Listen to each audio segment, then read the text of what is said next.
Is he the a-hole for being mad about how much his wife spends on all this fun while he gets to spend close to nada? Zero. Zilch is what he's asking on Reddit. Cass. Hey, everyone.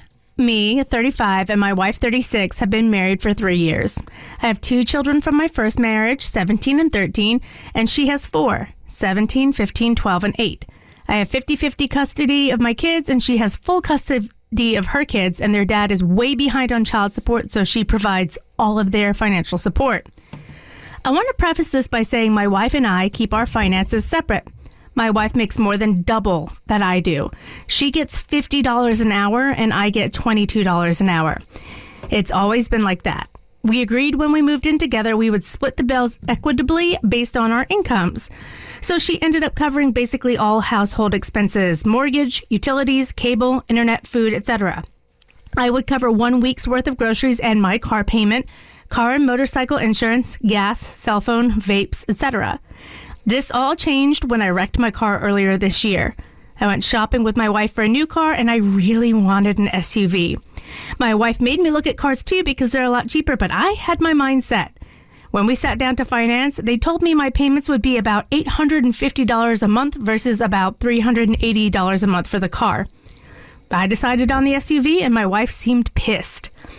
Anyway, my insurance readjusted after the accident, and with my car payment and other expenses, I barely have $100 in expendable income each month. My wife has more fun money and still throws a lot into savings and projects around the house. I was speaking to her about being frustrated with this, and she mentioned, my sister mentioned that a sign of financial abuse is limiting access to household money. So then I approached my wife and said I wanted to combine our accounts and that I shouldn't live like a pauper while she has money to throw around.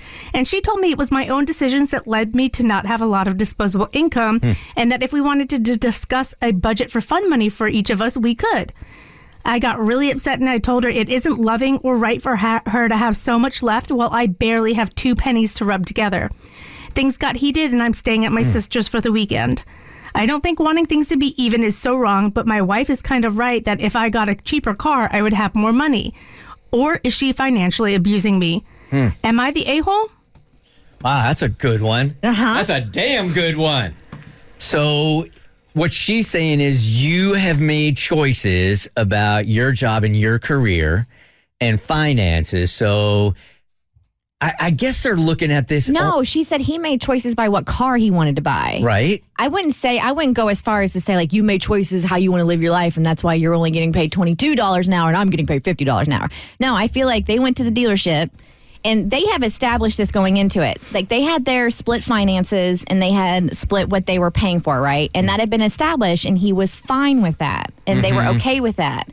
Then he goes and he gets a new car. By the way, you're not living like a pauper when you're driving around in a brand new SUV. Talk about it. That is not pauper living. Unless it's a Chevy Pauper. You think maybe that's what he's talking about? Maybe.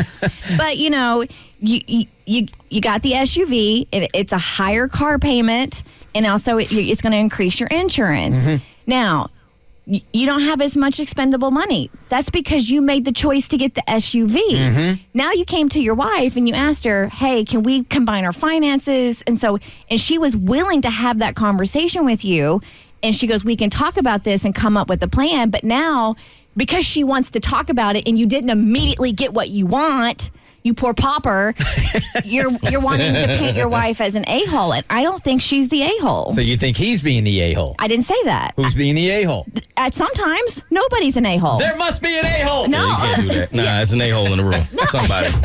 Somebody. Who's the a-hole, Ma? Him. Yeah, I really do feel like you gotta get over himself, to be completely honest. I mean, she makes more money than you. It is what it is. You knew that coming into it. I tried to set up something to where it would even out, and it didn't. And you went and got yourself a brand new car, and maybe it was a little bit beyond your means. And now it feels like you are kind of in a situation where you are having to watch her be able to do things that you can't. And I don't necessarily think that that's her fault. I mean, you got to find a way. If you want to get your money up, you got to find a way to do that. I don't think she should have to suffer for the fact that she makes more money than him. Vance, you certainly are not an a-hole. But in this situation, who is? I think he's kind of an a-hole because he didn't budget his money right.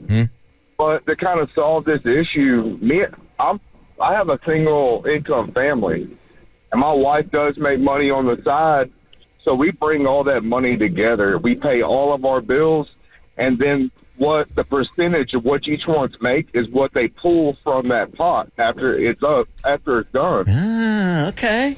So we're able to invest and do everything we need to do, and we don't feel one's over more than the other. That's a great way to work it, man. Thank you for calling. Appreciate it, Kath. I mean, the audacity of this guy. His wife is covering the mortgage, the bulk of all the household expenses, the bulk of the groceries. He's responsible for a week of groceries, his car and motorcycle insurance, and his vapes. Calm down, dude. The only thing I have to say to the wife is she should have put her foot down, because you are married and it is your finances. And I kind of get why she didn't, because they had split it, but she should have said, listen, your $840 SUV, like a month SUV, no, you need to get the car because the family can't handle this. And are you really aware of what it's going to do for your finances if you get that? And I think that's part of your responsibility when you're married to someone, is to point that stuff out. The only person not an a-hole is Vance the caller. Yep. That's it. He's the only one. The Bert Show. Like what you just watched, you can get more of The Bert Show on your favorite podcast platform. Wherever you listen to your podcast, you can find us. I don't know what any of these buttons do, by the way.